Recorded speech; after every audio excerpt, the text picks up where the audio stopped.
Two democracy. Are you giving more power to democracy? আপনারা দিচ্ছেন?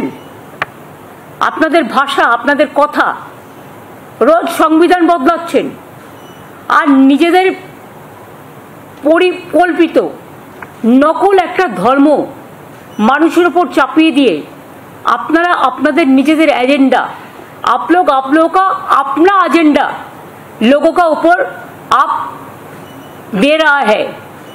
और हॉट स्टेट में बंगाल के लिए आप झूठा बात कहते हैं, जुमला सरकार, गंदा बात कहते हैं।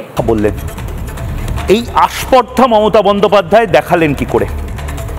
হিন্দু ধর্মকে কি মমতা বন্দ্যোপাধ্যায় নকল ধর্ম বললেন? এটা নিয়ে বিতর্কের প্রয়োজন আছে। হিন্দু ধর্মকে কি মমতা বন্দ্যোপাধ্যায় বলছেন নকল ধর্মের আমদানি? কোন ধর্ম আমদানি করেছে বিজেপি? কোন ধর্ম রাজ্য সরকারের যে ধর্ম নিয়ে আপত্তি, কোন ধর্ম নিয়ে কেন্দ্রীয় সরকার এখন বেশি লাফালাফি বা বেশি মাতামাতি করছে? বলতে হবে, প্রত্যেক তৃণমূল কর্মীকে বলতে হবে, প্রত্যেক তৃণমূলের নেতাকে বলতে হবে মমতা বন্দ্যোপাধ্যায় যে আজ কথাগুলো বললেন তার মানেটা কি।